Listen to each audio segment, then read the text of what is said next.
তো যেটা বুঝাইতেছিলাম আমি যে আজকে তো সাহায্যের দরকার, কিন্তু সাহায্য আসে না কেন? কেন আসে না? একটা দিয়ে শেষ করতেছি। আসতো যদি আমরা আল্লাহর কাছে আকর্ষণের পাত্র হতাম, যদি রসুলের কাছে আকর্ষণের পাত্র হতাম। ওই 313 আল্লাহর কাছে আকর্ষণের পাত্র ছিল। 313 তলোয়ার, 3টা ছিল। একদিকে 11,000-এর উপরে, 1100-র উপরে তলোয়ার ছিল, আর এই দিকে মুসলমানদের কাছে 3টা তলোয়ার ছিল। শুধু আল্লাহর কাছে আকর্ষণের পাত্র ছিল, রসুলের কাছে আকর্ষণের পাত্র ছিল। তো আল্লাহ কুরআন নামায় বলতেছে, বন্ধু ওমা আপনি খেলবেন না, আমরা খেলবো। ওমা রমাইতা ইদ রমাইতা ওয়ালাকিন্নাল্লাহ রমা। বন্ধু আমরা খেলবো, আপনি খেলবেন না, খেলবো তো আমরা। আল্লাহকে যদি প্রশ্ন করি, রমজান মাস 70 কিলোমিটার দূরে কেন মদিনার থেকে নিয়ে আসলেন? আল্লাহ যেন আমাকে বুঝাইতে চায়। বন্ধুকে মনে হয় আল্লাহ বলছে, বন্ধু আপনি না আসলে খেলা জমবে না, আপনাকে খেলা জমানোর জন্য নিয়ে আসছি। আর দর্শক না হইলে খেলতে মজা লাগবে না, আপনাকে তো দর্শক হিসাবে আনছি, খেলছি তো আমরা। আজকেও আল্লাহ খেলতো, আজকেও আল্লাহ খেলতেন। নইলে আমার যুক্তিতে বুঝেই আসে না। আমাদের পরে কোনো উম্মত নাই না? আছে? আমাদের নবীর পরে কোনো নবী আছে? হ্যাঁ, নাইলে আপনারা কেন স্লোগান দেন নবীর পরে নবী নাই, সংসদে আইন চাই? কেন স্লোগান দেন? আমাদের নবীর পরে তো কোনো। তাইলে আল্লাহকে যদি প্রশ্ন করি, আল্লাহ কোরআন তো দেখি, ওয়ালিল্লাহি জুনুদুস সামাওয়াতি ওয়াল আরদ, জমিন আসমানের সমস্ত সৃষ্টি আপনার সৈনিকের অন্তর্ভুক্ত। আয় আল্লাহ একটাকে হুকুম দেন না, আমাদের পরে নবীর পরে তো নবী নাই, আমাদের পরে উম্মত নাই, এই সৈনিক বসায় বসায় খাওয়াইতেছেন, কারণটা কি? পাঠান না ফিলিস্তিন, একদলকে পাঠান, একদল পাঠাই দিলে তো হয়। কিন্তু আল্লাহ তো আমাকে বলে আমি পাঠাই, তো পাঠাই কি করে? তরিকা বাদ দিলাম, তরিকা বাদ দিলাম, আদর্শ বাদ দিলাম, আদর্শ বাদ দিলাম। ওরা তো ডেলি 100 বার আমাকে আল্লাহ বলেও ডাকে না, বক্ত করে আমারটা সব। শুক্রবার 100 বার আমার বন্ধুর দুরূদ পড়ে না। আমি তো তোমাদেরকে ইজ্জত করছিলাম বন্ধুর খাতিরে, নাহলে তোমাদেরকে এত বড় সম্মানে ভূষিত করবো তো করবো কেন? কুদরতি হাতে আমি তোমাদেরকে বাছাই করবো তো করবো কেন? তোমাদের মাথায় শ্রেষ্ঠত্বের মুকুট দিব তো দিব কেন? কুনতুম খায়রা উম্মার ঘোষণা দিব তো দিব কেন? তোমাদেরকে আমি আমার জন্য পছন্দ করব তো করব কেন? সুহাদা আলান নাস, কিয়ামতের দিন আল্লাহ নিজের জন্য আমাদেরকে পছন্দ করছেন। আমি কেন তোমাদের জন্য, তোমাদেরকে আমার জন্য পছন্দ করব? এরা তো আমার বন্ধুর উপরে দুরূদ পড়ে না। যুবক তো নবীর স্টাইলে চুল কাটে না, মা বোনরা ফাতেমার স্টাইলে সাজে না, সব বাদেই দিয়া দিলাম। আল্লাহ তো আমাকে অভিযোগ করে সবকিছু বাদ, ডেলি আমি 5 বার ডাকি, তাও যদি আসতো 80%ই তো আসে না। আরে 50%ও যদি আসতো, অর্ধা অর্ধিও যদি আসতো, তাইলেও তো আমার মনকে বুঝাইতে পারতাম। 80%ই তো আসে না। ফ্যাক্টরিওয়ালা তো ফ্যাক্টরিতে নামাজে পড়ে না, মেইলওয়ালা তো মেইলে পড়ে না, বাজারওয়ালা তো বাজারে পড়ে না, হাটওয়ালা তো হাটে পড়ে না, দোকানদার তো দোকানে পড়ে না, অফিসওয়ালা তো অফিসে পড়ে না, আদালতওয়ালা তো আদালতে পড়ে না, খ্যাতওয়ালা তো খেতে পড়ে না। অথচ খেতে যদি নামাজ পড়তো, তাহলে ওর জন্য আল্লাহর মাগফিরাত, জান্নাত ওয়াজিব হইতো, ওয়াজিব, অবধারিত, হাদিসে আছে। খেতওয়ালা যখন আজান শুনে, আর খেতের আইল বলে না লাইল বলে গাজীপুরে? হ্যাঁ, লাইল ঠিক না, কোন জায়গায় আইল বলে। খেতের লাইলে যদি ও গামছা বিছায় দাঁড়ায় যেত, আল্লাহ ফেরেশতাদেরকে ডাইকা দেখাইতো, কি করে রে? নামাজ পড়ে। কার ভয়ে? আমার ভয়ে। আপনার ভয়ে? কি চায় নামাজ দ্বারা? জান্নাত।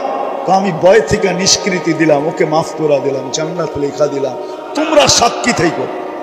খেতালা যদি খেতে দাঁড়াইতো, খামারওয়ালা যদি খামারে দাঁড়াইতো, মা বোনরা যদি গড়ে পড়তো, বাড়িওয়ালা যদি বাড়িতে পড়তো। আল্লাহ তো ডেলি 5 বার ডাকে। শুধু আল্লাহ তো ডাকে না, রহমানও ডাকে, রহিমও ডাকে, মালিকও ডাকে, কুদ্দুসও ডাকে, সালামও ডাকে, মুমিনও ডাকে, মুহাইমিনও ডাকে, আজিজও ডাকে, জব্বারও ডাকে, মুতাকাব্বিরুল খালিকুল বারিউল মুসাব্বিরুল গফফারুল কাহ্হারুল ওয়াহ্হাবুর রাজ্জাকুল ফাত্তাহুল আলিমুল কাবিদুল বাসিতুল খাফিদুর রাফিউল মুইজ্জুল মুদিল্লুস সামিউল বাসীরুল হাকামুল আদলুল লতীফুল খাবীরুল হালিমুল আযীমুল গফুরুল শাকুরুল আলিকুল কবীরুল হাফিজুল মুকিতুল হাসিবুল জলিলুল করিমুল রকিবুল মুজিবুল ওয়াসি আল হাকিমুল ওয়াদুদুল মজিদুল বাঈতুশ শাহীদুল হকুল ওয়াকিলুল কবিয়ুল মতিনুল ওয়ালিয়ুল হামিদুল মুসি আল মুবদি আল মুঈদ আল মুহয়ি আল মুমীত আল হাইয়্যু আল কাইয়্যুম আল ওয়াজিদ আল মাজিদ আল ওয়াহিদ আল আহাদ আল সামাদ আল কাদির আল মুক্তাদির আল মুকদ্দম আল মুআখ্খার আল আউয়াল ওয়াল আখির আল তাহির ওয়াল বাতিন আল ওয়ালি আল মুতাওয়ালি আল বররু التواب المنتقم العفو الرؤوف مالك الملك ذا الجلال والإكرام المقسط والجامع والغني والمغني المانع الضار النافع النور الهادي البديع والباقي الوارث والرشيد الصبور جل جلاله 99 পদের মালিক আল্লাহ ডাকে তারপরও আসে না। এদেরকে সাহায্য করে তো করে কি করে? এই জন্য শেষ কথা, আসেন যদি চাই আল্লাহর কাছে আকর্ষণের পাত্র হওয়ার জন্য, যদি চাই রসুলের কাছে আকর্ষণের পাত্র হওয়ার জন্য, যদি চাই অতি সত্বর আমাদের জন্য সাহায্য নেমে আসুক, তাহলে আজকে দুটা কাম করতে হবে মনের থেকে, 2 থেকে 3টা। পারবেন?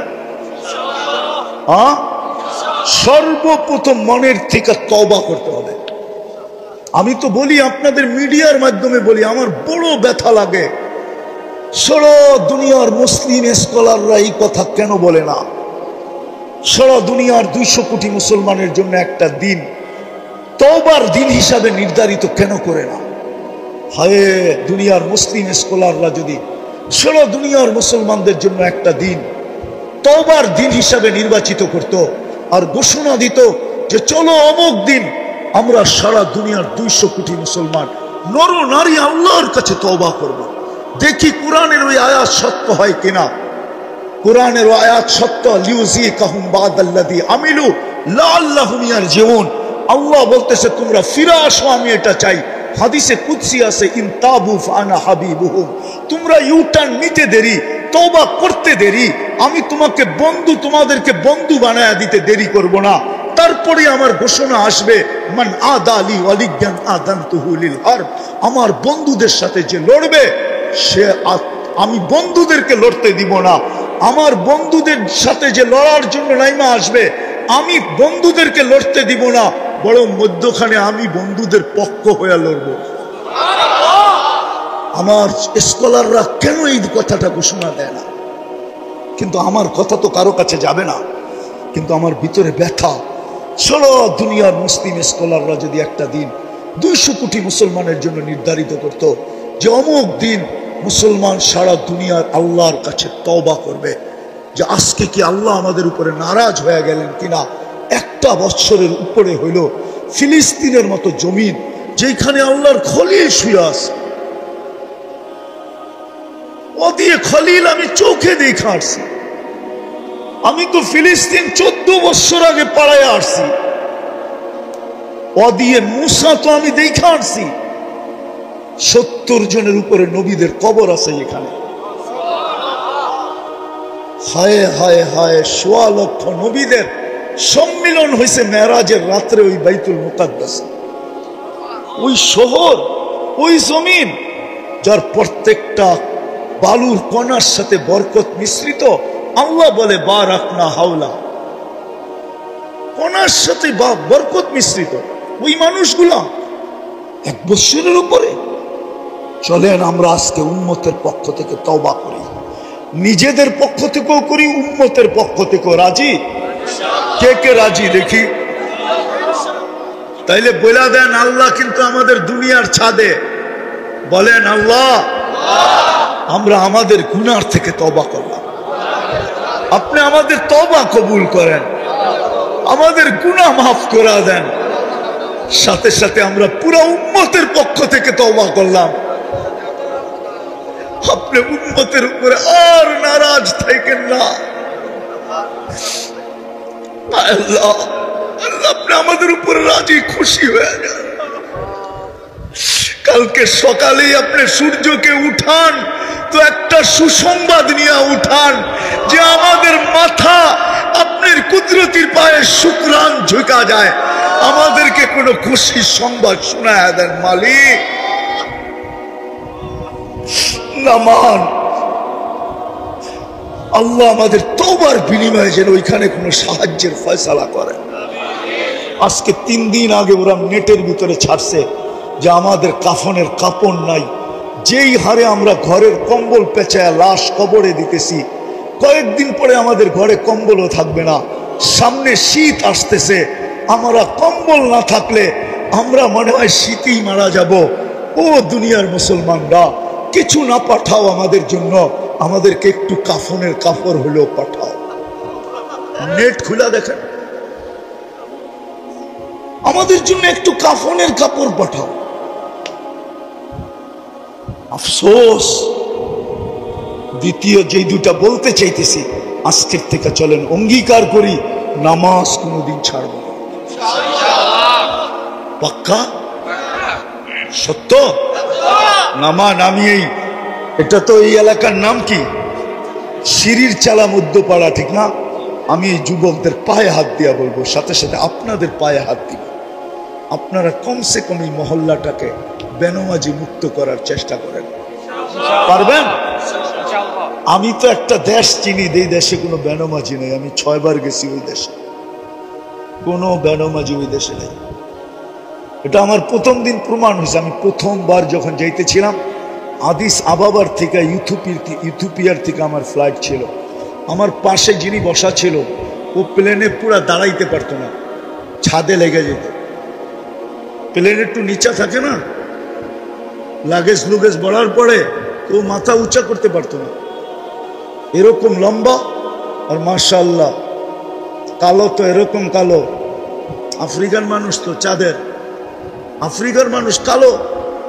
তো আমি কথা বলতে বলতে ওরে নামাজের সময় চলে আসছে, আমি নামাজের কথা বলছি, তো ও হাসি দিয়া বলে, মুসলমান নামাজ পড়ে না, তুমি এই কথা বিশ্বাস করলা কি, ধারণা করলা কি করে যে মুসলমান আর নামাজ পড়বে না? দেখলাম নামাজ পড়লো প্রথমবার। তো আমার দাওয়াত ছিল ওর বাড়িতে, তো নামাজের সময় আমি গেলাম, তো বললো চলো আগে নামাজ পড়ে নি, পরে খাবো। তারপর আমি 6 বারে ওদেরকে পরীক্ষা করছি, বিলকুল টপ টু বাটন, প্রেসিডেন্ট থেকে নিয়া, সেনা প্রধান থেকে নিয়া, নিচের আমলা পর্যন্ত একজনও পাই নাই নামাজের আজান কানে ঢুকছে আর বলছে নামাজ আগে কাজ পড়ে। আজান কানে পড়তে দেরি, চিৎকার দিয়া উঠা বলে নামাজ আগে কাজ পড়ে, এবং নিজে ইমামতি করে নামাজ পড়ায়। কি? আমি প্রেসিডেন্টকে দেখছি নিজে ইমামতি করে নামাজ পড়ায়। আর কেরাত শুনলে আমাদের দেশের কারীরাও কইব কেরাত, এত সুন্দর কেরাত, হদর এত সুন্দর পড়ে। তো মেরে দোস্ত, আমরা কি একটা ইউনিয়ন বানাইতে পারবো না? হ্যাঁ পারবো না? একটা মহল্লা পারবো না? এই জন্য বলতেছি সাহায্য ওই পর্যন্ত আসবে না। ইহুদিরা এখন একটা স্লোগান দেয়, কি জানেন? এটা আমাদের হুজুররা জানে না, কেননা হিব্রু ভাষায় দেয়, তো এই জন্য আমাদের হুজুররা এটা বোঝে না। ওরা একটা স্লোগান দেয়, ইদান নাহনু ফিল আমান দাম্মিরুল মুসলিমিনা কাইফা তুদাম্মিরু কাইফা তুরিদুনা আন তুদাম্মিরু। আমরা এখনো নিরাপদ, বিদায় তোমাদের যেমন ইচ্ছা তেমন মুসলমানদেরকে মাটির সাথে মিশাও। কেন ওরা নিরাপদ জানেন? এটা ওদের কিতাবে লেখা আছে, যেদিন পর্যন্ত মুসলমানের জুমার জামাত আর ফজরের জামাত সমান না হবে। আজকে জুমায় মসজিদ ভরা যায়, ফজরে মুসল্লি পাওয়া যায় না। শীতের দিন, বৃষ্টির দিন ইমাম আর মুয়াজ্জিন 2 জন শুধু নামাজ পড়ে। আল্লাহর ঘর খালি। ওদের কিতাবে লেখা আছে, ফজরের জামাত আর জুমার জামাত যতক্ষণ পর্যন্ত মুসলমানের সমান না হবে, সংখ্যার দিক দিয়া, মানুষের দিক দিয়া, ততদিন পর্যন্ত মুসলমানের বিজয়ের পালা শুরু হবে না। বিদায় আমরা ইহুদিরা নিরাপদ নিরাপদ নিরাপদ নিরাপদ। এই জন্য ওরা চিৎকার দিতেছে এখন, নাহনু ফিল আমান তুদাম্মিরুল মুসলিমিনা কাইফা তুরিদুনা আন তুদাম্মিরু। তোমরা এখনো নিরাপদ, যেমন মনে চায় তেমন মুসলমানদেরকে মাটির সাথে মিশিয়ে দাও। বিদায় আমি আপনাদের পায়ে হাত দিয়া বলতেছি, নামাজ পড়েন আর মহল্লাকে বেনমাজি মুক্ত করেন। যত তাড়াতাড়ি করব তত তাড়াতাড়ি আল্লাহর সাহায্য, বিজয়ের পালা শুরু হবে, আল্লাহর সাহায্য চলে আসবে। অন্যথায় আমাদের মতো মানুষ দিয়ে সাহায্য হবে না। আমরা এই জন্য পায়ে হাত দিয়া বলি, ইনশাআল্লাহ পড়বেন আর পড়াবেন। কে কে করবেন এই দুইটা কাজ, যে নামাজ পড়বো আর পায়ে ধরে হলো নামাজ পড়াবো। বিশেষ করে আমি ওমর ইবনুল খাত্তাব রাদিয়াল্লাহু তাআলা আনহু এই সংগঠনকে বলবো যে শুধু তোমরা না, তোমরা শুধু পুরস্কার নিলে চলবে না, 40 দিনের পুরস্কার, বরং তোমরা 40 দিন নিজে পড়তে হবে, আবার আরেকজনকে পায়ে ধরে পড়াইতে হবে। যেদিন আমাদের মসজিদ ভরা যাবে, খোদার কসম, আমরা যদিও না মানি, ওরা কিন্তু এটা অক্ষরে অক্ষরে মানে। ওরা সারাদিন আপনাদের মসজিদের স্যাটেলাইট লাগায় রাখছে, আপনি জানেনও না। দুনিয়ার সারা মিডিয়া কাদের? আরে বলেন না, ইন্টারনেট কাদের, গুগল কাদের, ফেসবুক কাদের, সব ওদের, সবগুলোর হেড অফিস তেল আবিবে। সব টাকা কাঁচায় যাইতেছে ওইখানে, আর অস্ত্র কিনতেছে, আর আপনাকে মাটির সাথে, আমাকে মাটির সাথে মিশাইতেছে। মুসলমান, আমি তো এই জন্য বলি, আজকে যদি মুসলমান 200 কোটি বলতো যে আমরা আমাদের নিজস্ব দেশের পণ্য ছাড়া দুনিয়ার কোনো পণ্য ব্যবহার করব না, আজকে বলুক, কালকে দেখেন দুনিয়াতে চিৎকার কিভাবে শুরু হয়, কিভাবে আপনার পায়ে ধরা শুরু হয়। দেখেন তেলের দাম কতটুক বাড়ে আপনার পায়ে মালিশ করার জন্য। কিন্তু 200 কোটি মুসলমান তো এক হবে না, আমাদের মুসলমানদের শাসকরাও তো এক হবে না। এই জন্য কমসে কম যেটা আমাদের করণীয় করা যায় সেটা হলো আমরা নামাজ পড়ব, পায়ে হাতে ধরা মসজিদ ভরব। পারবেন? আল্লাহ আমাদেরকে আমল করার তৌফিক দান করেন। ওমা আলাইনা ইল্লাল বালাগ। মুসলমান, হায় হায়, কথা অন্যদিকে চলে যাবে, কিন্তু মনের ভিতরে ব্যথা উঠা গেছে, না বইলেও পারতেছি না।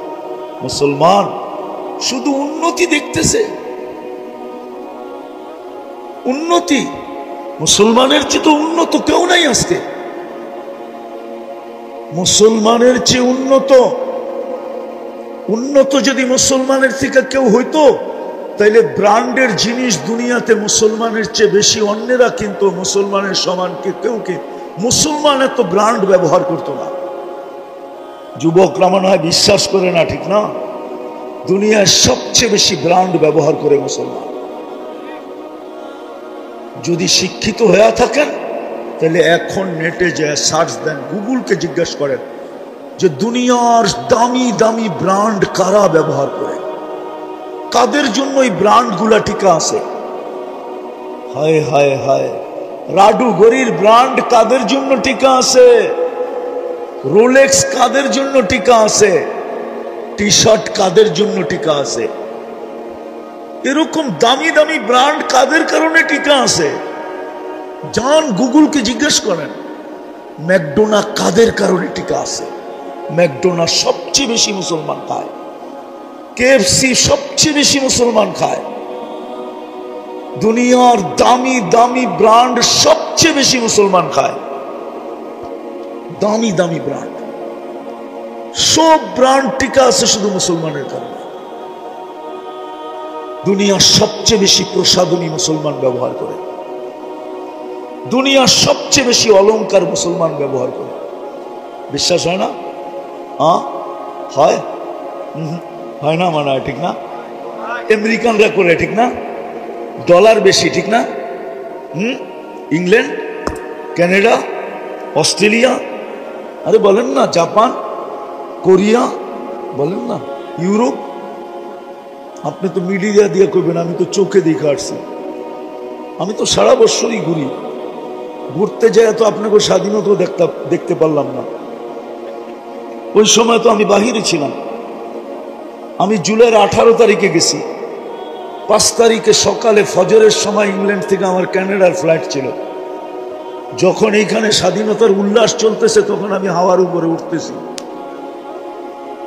তখন তো আমি প্লেনে ছিলাম। আমাকে কি বুঝাবেন? দুনিয়ার সবচেয়ে বেশি সোনা ব্যবহার করে মুসলমান, সবচেয়ে বেশি অলংকার ব্যবহার করে মুসলমান, সবচেয়ে বেশি মেকআপ শেকআপ ব্যবহার করে মুসলমান। এই এলাকায় প্রত্যেকটা ঘর একটা মিনি কি বলে এটাকে কসমেটিক্সের দোকান, ঠিক না? কি প্রত্যেকটা ঘরে হবে না ছোট একটা দোকান? না হবে না? হ্যাঁ, আমি ঘুরে বলতেছি। তারপরও মুসলমানের এই দুরবস্থা আজকে কেন? দুনিয়ার 70% ধন সম্পদ মুসলমানদের পকেটে, মুসলমানদের পায়ের নিচে। মুসলমানের চেয়ে বেশি তেল কার কাছে আছে? তেল মুসলমানের কাছে, গ্যাস মুসলমানের কাছে, সোনা মুসলমানের কাছে, রূপা মুসলমানের কাছে। দুনিয়ার সবচেয়ে বেশি অর্থ মুসলমানদের কাছে। আমি তো বলি, যদি মুসলমান হইতো, 12টা দেশ যদি একত্রিত হইতো আর বলতো সারাটা দুনিয়া কিনা নিতে পারতো, শুধু 12টা দেশ, আমি চিনি ওদেরকে। দুনিয়ার সবচেয়ে বড় টাকা মুসলমানের কাছে। 4 দেশের কাছে দুনিয়ার সবচেয়ে বড় টাকা। কয় দেশ? কুয়েত, বাহরাইন, ওমান, তারপরে হলো ব্রুনাই।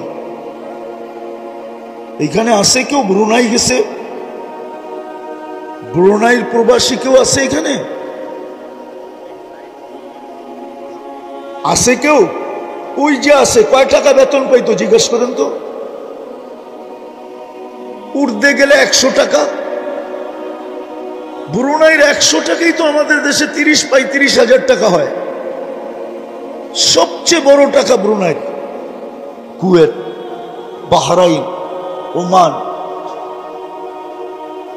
তারপরে মুসলমানের এই দুরবস্থা কেন আজকে? সমানে মারতেছে। আজ পর্যন্ত দুইটা আমি আমার দিলের ব্যথা বলতেছি, দুইটা জাতিসংঘের বাৎসরিক সমস্ত দুনিয়ার প্রধানদেরকে নিয়ে, দেশের প্রধানদেরকে নিয়ে সম্মেলন হলো দুইটা। মুসলমান 56 থেকে 58টা দেশ, যাদের কাছে 70% সম্পদ দুনিয়া, একটা ছোট নিন্দা প্রস্তাব পাশ করাইতে পারে নাই। আমাকে বলুক, কেউ দেখছে মিডিয়ায়? বলুক কি পারছে?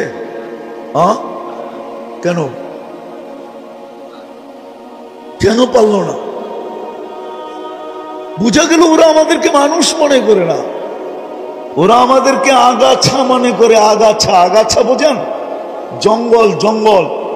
আমরা শুধু চিৎকার দিই, আমরা শুধু লাউড স্পিকারে চিৎকার দিতে থাকি, চিল্লাইতে থাকি। ওরা আমাদেরকে আগাছা মনে করে। দ্বিতীয় আরেকটা প্রমাণ দেই, ওরা শুধু আগাছা না, আগাছা মনে করে। এটার দ্বিতীয় প্রমাণ, আজ পর্যন্ত কোনো প্রাণীবাদী সংস্থা কিন্তু সারা ওয়ার্ল্ড ব্যাপী, এটা একটা সংস্থাই, এর শাখা সারা ওয়ার্ল্ডে আছে, আমাদের দেশেও আছে। দেখবেন গুলশান গেলে সকালবেলা রাস্তার কুকুররে ফজরের পরে খাওয়াইতেছে, ছোট ছোট কুকুর দৌড়া, বাচ্চা কুকুর দৌড়া খাওয়াইতেছে। আমার মহল্লায় খাওয়ায়। শীতের দিন জ্যাকেট পরায়, জ্যাকেট। হাসেন কেন? সত্য না? হ্যাঁ, বৃষ্টি যখন ঝুমঝুমায় ফজরের সময় হয়, ওরা ছাতি নিয়ে এসে কুকুরকে খানা দেয়। আমি জিজ্ঞেস করছি, তোমরা কারা? মেয়ে ছেলে, তো বলতেছে আমরা প্রাণীবাদী সংস্থার পক্ষ থেকে। এই যে 48,000 ফিলিস্তিনি যে মারা গেল, আজ পর্যন্ত ওনারা তো জেনারেল শিক্ষিত, ঠিক না? ওনারা বলুক, যুবকরা তো সারাদিন নেটের ভিতরে থাকে, ওরা তো কখনো নেটের থেকে বাহির হয়ই না। হ্যাঁ, নেট বুঝো? আবার বাংলায় কিন্তু তর্জমা করতে গেলে জাল হইব, ওরা সারাদিন জালের মধ্যে থাকে। আফসোসে তো বলতেছি, নাহলে বলতাম না। কোরআন তো আমাদের ঘরে কবে খুলছে আল্লাহ জানে। গিলাফে যে লাভ ভরছে, আর মনে হয় 2-4 বৎসরও কোরআন আমাদের ঘরে একবারও খোলা হয় না। হয়? রাগ হয়ে গেলেন? হ্যাঁ, কিন্তু যুবকদের তো ফেসবুক 1 মিনিটের জন্য বন্ধ হয় না, খোলাই থাকে। 1 মিনিটের জন্য বন্ধ হয় না। যদি নেট এখন তো আনলিমিটেড চালায়, কেন সবার ঘরেই ওয়াইফাই, ঠিক না? হ্যাঁ, সবার ঘরে কি ওয়াইফাই না থাকলেও প্রতিবেশীর পাসওয়ার্ড সবার ঘরে আছে, ঠিক না? ঘরে যায়, পাসওয়ার্ড লাগায়, ওপেন, ঠিক না? সত্য তো? আবার আরেকটা জানি কি বেরিয়েছে, পাসওয়ার্ডও লাগে না, কি জানি, আরে কি বলো এটাকে, মোবাইল থেকে মোবাইলে নেয় হটস্পট। হায় হায় হায়, কোরআন সারা বছরে একবার ছুঁয়া দেখে না। আমি আফসোসে বলতেছি, ইয়া লাইতানি মৃত্যু কবলা হাদা, হায় যদি আর আগে মৌত চলে আসতো। আমার জাতি কোরআন ডেলি একবার খুলে দেখে না, দূরে একটা চুমা দেয় না। যুবক, তোমাদের পায়ে হাত রাখে। আমি ভিতর থেকে বলতেছি, আমার কথা এইখান থেকে না ওইখান থেকে আসতেছে, বড় ব্যথা নিয়ে বলতেছি। হায়, তোমরা যদি ডেলি কোরআন না পড়তা, আমার কোনো আপত্তি ছিল না। কোরআনটা নিয়ে যদি একটা চুমা দিতাম ডেলি একবার, আর বলতে আল্লাহ এটাকে আমি ভালোবাসি। সারাদিন তো তোমাদের ফেসবুক 1 সেকেন্ডের জন্য বন্ধ হয় না, চ্যাট করতেই থাকো, তুমি অনলাইনে থাকো। তোমাকে না পাইলে কতজনে গলায় রশি দিতে চায়, আবার তুমি না পাইলে আবার বিষ খাইতে চাও। সারাদিন একবার পাইলাম না অনলাইনে, না জানি আমাকে ফাঁকি দিয়ে অন্য কোনো দিকে চলে গেল কিনা, আমাকে স্যাক দিল কিনা। আবার যদি 2-1 দিন হয়ে যায় তো বন্ধু বান্ধব মিলা মিছিল বাহির করার চেষ্টা করে, কিন্তু সামাজিক কারণে মিছিল বাইর করতে পারে না, নাইলে মনে হয় মিছিল বহুত হইতে থাকতো এরকম, ঠিক না? হ্যাঁ, কিন্তু কোরআনটাকে তো সারাদিনে একবার চুমা দাও না। তো যেটা বলতেছিলাম, প্রাণীবাদীরা 48,000 ফিলিস্তিনি মারা গেল। আচ্ছা, মুসলমান বাদেই দিলাম, মানুষ তো, মানুষ বাদেই দিলাম, প্রাণী তো না, প্রাণী না, কিন্তু প্রাণীবাদীরা বলো, ওনারা জেনারেল শিক্ষিত এখানে যারা আছে আমাকে বলেন, যুবকরা বলো, একটা ছোট প্রতিবাদ 2 অক্ষরের আমাকে দেখাও প্রাণীবাদীদের পক্ষ থেকে, যে প্রাণীবাদীরা প্রতিবাদ করছে যে এতগুলা মানুষকে কেন মারা হলো। মুসলমান বাদ দিলাম, এগুলা প্রাণী তো, আর আমরা প্রাণীবাদী, আমাদের দায়িত্ব হয় আমরা একটা প্রতিবাদ করি। কিন্তু বাংলাদেশের প্রাণীবাদী সংস্থা তো প্রতিবাদ করে নেয়। আমেরিকারটা বাদিয়ে দিলাম, ইংল্যান্ডটা বাদিয়ে দিলাম, কানাডাটা বাদিয়ে দিলাম, অস্ট্রেলিয়া ইউরোপেরটা বাদিয়ে দিলাম। আমি তো বলি, আজকেও আপনাদের মাধ্যমে, মিডিয়ার মাধ্যমে, ইংলিশে তো বলতে পারবো না, বাংলাই বলতেছি। আমি জানি পশ্চিমারা ডুববে শুধু 2 কারণে। কয় কারণে? অচিরেই ডুববে ইনশাআল্লাহ, আমিন বলেন না? শুধু 2 কারণে ওরা ডুববে। একটা হলো ইহুদি পীড়িতের কারণে, ইহুদিদের সাথে বেশি মাত্রাহীন প্রীতের কারণে, মোহাব্বত, ভালোবাসার, প্রেমের কারণে। আর দ্বিতীয় হলো মুসলমানদের সাথে অহেতুক দুশ্মনী করার কারণে। অথচ আরেকটা কথাও বলি, যদিও এটা আমাদেরই দোষ, আমরা খ্রিস্টান জগৎকে বুঝাইতে পারি নাই যে কোরআন খ্রিস্টান জগৎকে আমাদের কাছে করছে, কাছে। হুজুররা মনে হয় মানবে না, কিন্তু কোরআন দিয়া দিতেছে। কোরআন এদেরকে আমাদের কাছে করছে, কি কাছে? এটা আমাদের লিডাররাও বুঝাইতে পারে না, আমরাও বুঝাইতে পারি না। আমরা কখনো এই ব্যাপারে মুখেই খুলি নাই, সারা জীবন বিরোধিতা করছি, কিন্তু কোরআন ওদেরকে আমাদের কাছে করছে। লাতাজিদুনা আশাদ্দান নাসি মুআদ্দাতান লিল্লাযীনা আমানু আল্লাযীনা ক্বালু নাহনু নাসারা। কি কোরআন পড়লাম না বানাইলাম? হাফেজরা বলো কোরআন পড়ছি না বানাইছি? কোরআন। তো কোরআন বলে লাতাজিদুনা আশাদ্দান নাসি মাওয়াদ্দাতান লিল্লাযীনা আমানু। মুসলমানদের সবচেয়ে কাছে কারা? যারা নিজেদেরকে খ্রিস্টান বলে দাবি করে। এই জায়গায় আছে লাতাজিদুনা আশাদ্দান নাসি আদাওয়াতান লিল্লাযীনা আমানু। সবচেয়ে বেশি মুসলমান বিদ্বেষী দুই সম্প্রদায় দুনিয়াতে। এক দল হলো ইহুদ ওয়াল্লাযীনা আশরাকু, আর যারা মূর্তি পূজক। এই দুই দল হলো মুসলমানের সবচেয়ে বেশি বিরোধী। কোরআন বলতেছে কিন্তু খ্রিস্টানদেরকে আমাদের কাছে করছে। কিন্তু আমি বড় আফসোস করি দুনিয়া ঘুরার পরে যে আমাদের স্কলাররা কেন ওদেরকে বুঝাইতে পারলো না, আমাদের নেতারা কেন ওদেরকে বুঝাইতে পারলো না। যদি ওদেরকে বুঝাইতে পারতাম তাহলে এই দুরবস্থা মনে হয় কোনোদিন আমাদের দেখতে হতো না। আমরা বুঝাইতে পারি নাই। আমি আমার দোষও বলবো, শুধু ওদের দোষ বলবো এরকম না, আমার দোষও আমি বলবো যে আমি ওদেরকে বুঝাইতে পারি নাই, আমাদের স্কলাররা বুঝাইতে পারে নাই, আমাদের নেতারা বুঝাইতে পারে নাই যে তোমাদেরকে আল্লাহ আমাদের কাছে করছে, তোমরা আমাদের থেকে দূরে যাও তো যাও কেন, আমাদের সাথে বিদ্বেষ রাখো তো রাখো কেন, হিংসা রাখো তো রাখো কেন, দুশ্মনী রাখো তো রাখো কেন, আমাদেরকে ঘৃণা করো তো করো কেন, আমরা তো তোমাদের কাছের, তোমরা আমাদের কাছের। কিন্তু যখন আমরা বুঝাইতে পারি না, তো এই জন্যই বলতেছিলাম প্রথমটা যে ওরা ডুববে দুই কারণে, পশ্চিমারা ডুববে শুধু দুই কারণে, নাইলে ওদের ডুবার কোনো কারণ আমি দেখি নাই। শুধু দুই কারণেই ওরা ডুববে। একটা হলো ইহুদিদের সাথে ওদের পিরিত বেশি। পিরিত বুঝেন তো? কি ভালোবাসা, ঠিক না? আরেকটা হলো মুসলমানদের সাথে ওদের দুশ্মনী বেশি। এই কারণেই ওরা ডুববে। তো যেটা আমি বুঝাইতেছিলাম, কথা বাহির হয়ে চলে গেছি, আমি গুছায় নিয়ে আসতেছি, কথার শেষ জায়গায় আমি চলে আসছি। এটাই বুঝাইতেছিলাম যে দুনিয়ায় আপনি যতই আকর্ষণের পাত্র হন না কেন, ফুল তো ফুটলে আকর্ষণের পাত্র হয়। আপনি যতই আকর্ষণের পাত্র হন না কেন, এটা আমার বিষয় না।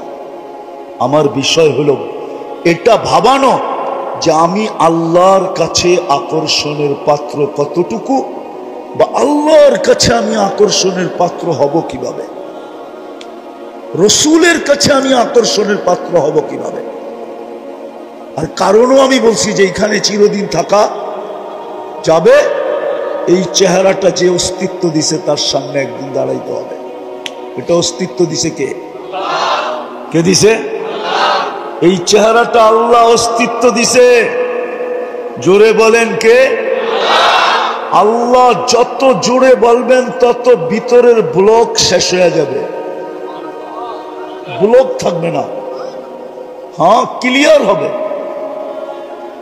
আমি শুধু কোরআন হাদিস না, ডাক্তারের প্রমাণ দিতে পারি। আমার কাছে আছে অডিও ক্লিপ, আমার কাছে আছে। আমেরিকার ডাক্তার বলছে মুসলমানের হার্টের প্রবলেম হয় কি করে আমার বুঝে আসে না। ও মুসলমান না, খ্রিস্টান। ও বলছে আল্লাহ শব্দকে আমি অ্যানালাইসিস করে দেখছি যে মুসলমান আল্লাহ বলে, আবার হার্টের ভিতরে প্রবলেম হয় কি করে। তাইলে বোঝা গেল মুসলমান আল্লাহ যেইভাবে বলার দরকার ওইভাবে বলে না। আসলেই সত্য, আমরা আল্লাহ বলি না। এইখানে একজনও পাওয়া যাবে না এই বিশাল জনগোষ্ঠীর ভিতরে। জানি না অন্তরালে কোনো মা বোন পাওয়া যায় কিনা যে ডেলি 200 বার আল্লাহ বলে।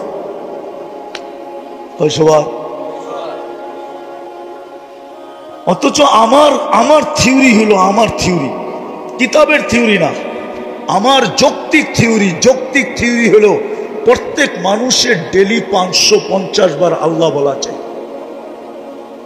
বলবেন কেন, কোন যুক্তিতে? আমরা ডেলি 550 লিটার অক্সিজেন নেই। কত? 550 লিটার অক্সিজেন নেই। অক্সিজেনই আমাদের জীবনের সবচেয়ে বড় বেঁচে থাকার কি উপকরণ। অক্সিজেন। এই যে আমরা স্বাভাবিক শ্বাস নিতে পারতেছি, এটার মূল্য কিন্তু 2020-এ বাংলাদেশের এক শিল্পপতি আমাদেরকে জানায় দিয়া চলে গেছেন দুনিয়ার থেকে। বাংলাদেশের প্রথম সারির এক শিল্পপতি যখন ভেন্টিলেটরে ছিলেন, ওনার জন্য যখন চায়নার থেকে ডাক্তারের টিম আনা হলো, তো ডাক্তারের টিম যখন কামরায় ঢুকলো, তো উনি ডাক্তারের টিমকে বলছিল, তোমরা আমাকে স্বাভাবিক শ্বাস নিতে দাও, আমার পুরা প্রপার্টি কোম্পানি আমি তোমাদের নামে লেখা দেব। আপনি স্বাভাবিক শ্বাস নিতে পারতেছেন, ডেলি বৈশা নিতেছেন, কিন্তু একবারও কি আল্লাহ বলছেন যে আল্লাহ বা আলহামদুলিল্লাহ বলছেন? তো আমার যুক্তি বলে ডেলি 505 বার আল্লাহ বলা চাই, কেননা 550 লিটার আমরা অক্সিজেন দিই, 1 লিটারের বদলা একবার আল্লাহ। কিন্তু আমার যুবকরা তো ডেলি 10 বারও আল্লাহ বলে না, 5 বারও আল্লাহ বলে না, মা বোনরাও বলে না, পুরুষও বলে না। বলেন আজকে সারা দুনিয়া চিৎকার কিসের দিতেছে? ফুল যেরকম ফুটা ব্যতীত, ফুল যতক্ষণ না ফোটে ততক্ষণ কেউ এর দিকে চোখ উঠায় তাকায় না,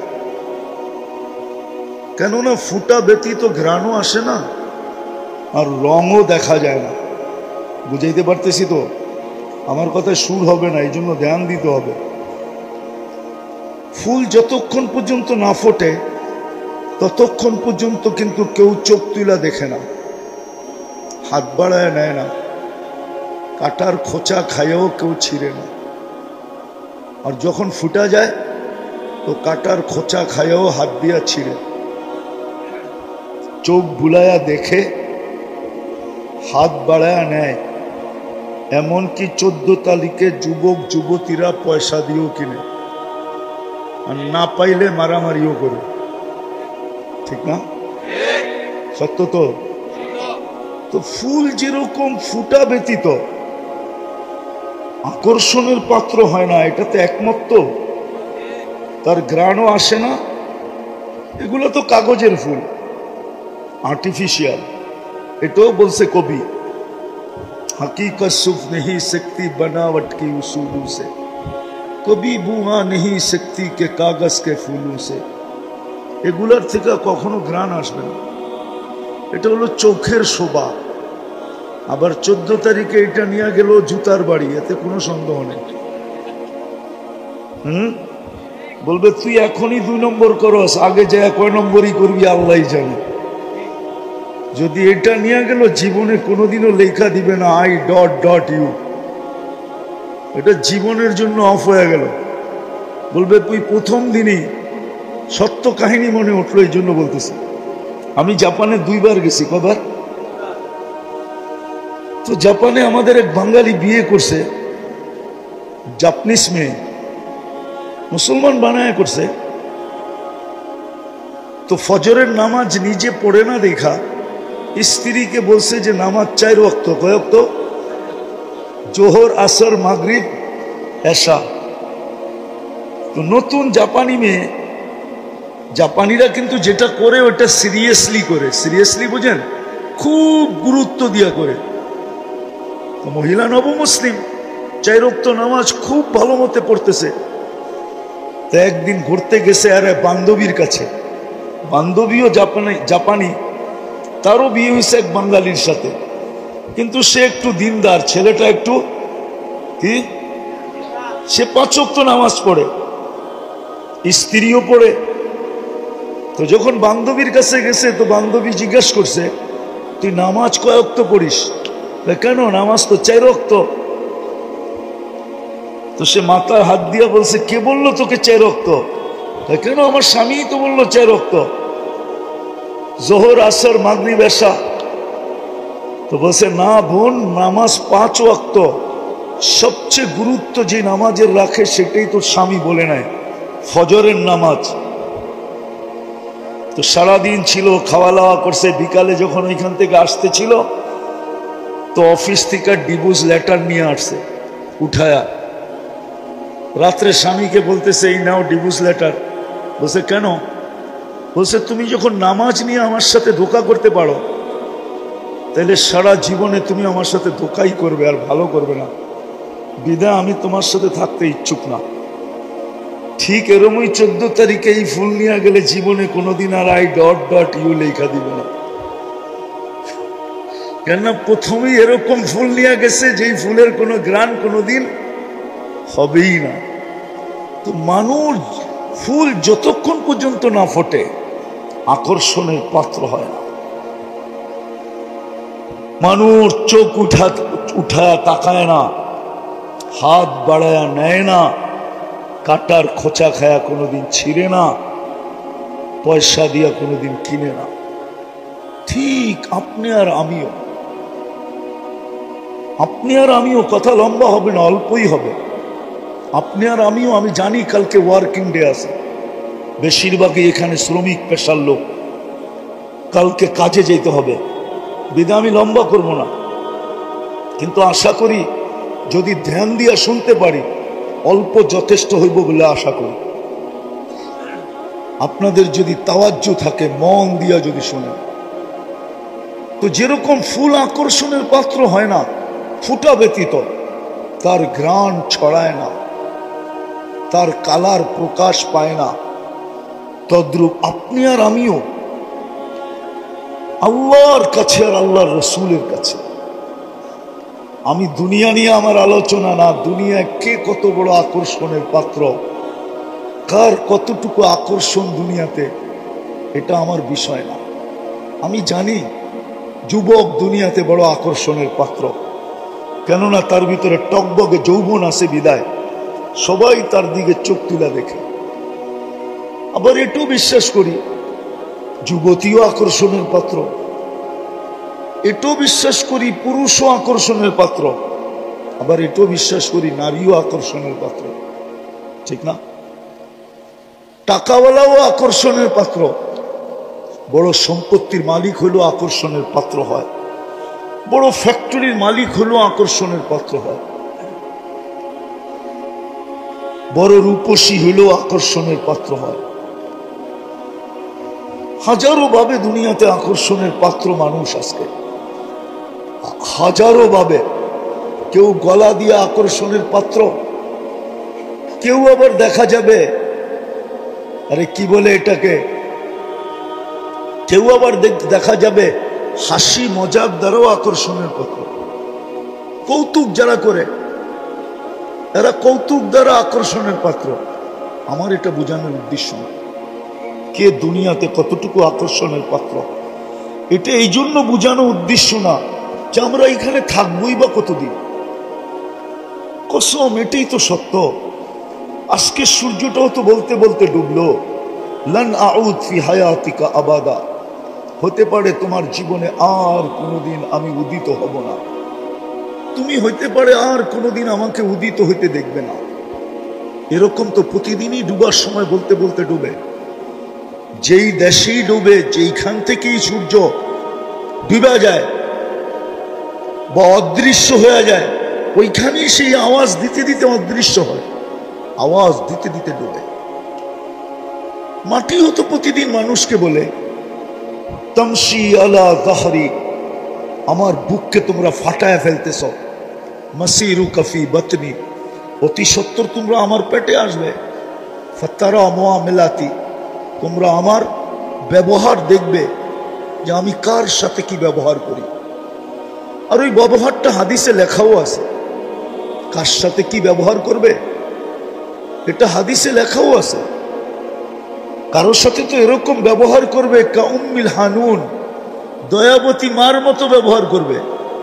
এই জন্যই হাদিসে আছে কিছু লোক আছে যাদেরকে কবরের পাশে নিয়ে গেলে কবর বলে ইদান উহাব্বিলু লাকা বাতনি খাদরা, তোমাকে রাখতে দেরি, আমার পেটটা সবুজ শ্যামল হইতে দেরি হবে না, জান্নাতের বাগান হইতে দেরি হবে না।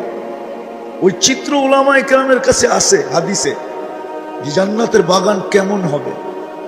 চলেন একটু মনে যখন উঠলো বলেই দিই, জান্নাতের বিছানা বিছানো হবে, বলা হবে ফাফরিশু লাহু ফিরাশাম মিনাল জান্নাহ, জান্নাতের বিছানা বিছাও, জান্নাতের কালিন বিছায় দিবে। ওয়াফতাহু লাহু ৭০ বাবান ইলাল জান্নাহ। আপনি বলবেন কবরটা ছোট, এইখানে ৭০টা গেট খুলবে, তো খুলবে কি করে? না, আপনি উপরেরটা দেখতেছেন, ভিতরেরটা না। যখন ভিতরে দিয়া দিবেন, আর যদি ওই ব্যক্তি হয় যাকে কবর সালাম দিছে, তো তার কবরকে প্রশস্ত করা হবে মুনতাহা নজরিহি, ওয়াসিউ মুনতাহা নজরিহি। যত দূর দৃষ্টি যায় অত দূর পর্যন্ত প্রশস্ত হবে। উপর দিয়া না, ভিতর দিয়া ৭০টা দরজা খুলবে। তার উপরে ঘোষণা হবে আরসিলু রিহাম বারিদাম মুতাইয়্যিবা। ঠান্ডা এত বেশি না যে কম্বলের দরকার হয়, আবার এত কম না যে গরম লাগে। সুঘ্রাণ যুক্ত বাতাস পাঠাইতে থাকো। তো জমিন প্রতিদিন বলে যে আমার কাছে অচিরেই তোমরা আসবে। শুধু জমিন না, কসম খোদা, শুধু জমিন না, আর শুধু সূর্য না, অনেক কিছুই আমাদেরকে ডেলি সতর্ক করে। এই জন্য আমার কথা শুরুটা ছিল, ফুল ফুটা ব্যতীত যেরকম মানুষের কাছে না ঘ্রাণ ছড়ায়, না তার রং বোঝা যায়, না কেউ তার দিকে চোখ তুলা দেখে, না কেউ হাত বাড়ায় নেয়, না কেউ পয়সা দিয়া কিনে, ফুটন্তবিহীন ফুল যেরকম মূল্যহীন, আপনার আমার যেটা বুঝাইতে চাইতেছি যে দুনিয়ায় যতই পরিচয় আকর্ষণের পাত্র হোক না, তাতে কি আসে যায়? আসল হলো আমি আল্লাহ রসুলের কাছে কতটুকু আকর্ষিত। আমি এটাই বুঝাইতে চাইতেছি যে আল্লাহ রসুলের কাছে আমি আকর্ষণের পাত্র হব কি করে। বুঝলাম তো ফুল ফুটলে সকলের কাছে আকর্ষণের পাত্র হয়, বুঝলাম। কিন্তু আমি যুবক, তোমাদেরকে বুঝাইতে চাইতেছি, ভাবো, প্রত্যেকে আমরা ভাবি যে আমি আল্লাহর কাছে আকর্ষণের পাত্র হব কি করে, আমি আল্লাহর কাছে আকর্ষিত হব কি করে, রসুলের কাছে আকর্ষণের পাত্র হব কি করে। কেননা এখানে তো ৬০-৭০ বছর। একটা উদাহরণ দিয়া বলতে চাইতেছি দুনিয়া বুঝানোর জন্য, নাহলে কোনো ক্রিটিসাইজ আমার উদ্দেশ্য না। কেননা কথা মিডিয়ায় যাইতেছে। 2 দিন আগেই দেখতাম আমরা, মিডিয়া খুললে তেল মারতে মারতে মারতে মারতে বাংলাদেশে তেলের দাম বাড়ায় দিছে। পুরা দেশে তেলের শর্টেজ, ঠিক না? পেপার পত্রিকা আসতে শুরু করছে তেল ছাড়া কিভাবে পাকানো যায়। আর আজকে ওই মিডিয়া খোলেন, ওই লোকগুলোই স্বৈরাচারী বলতে বলতে গলা শুকায় ফেলতেছে, ঠিক না? দিস ইজ দুনিয়া, এটা না ওই দুনিয়া। যুবক, তুমি কয়দিন আকর্ষণের পাত্র? যৌবন আছে যতক্ষণ তুমি আকর্ষণের পাত্র অতক্ষণ। বিশ্ব সুন্দরী দুনিয়াতে একবার হওয়া যায়, দ্বিতীয়বার হওয়া যায় না।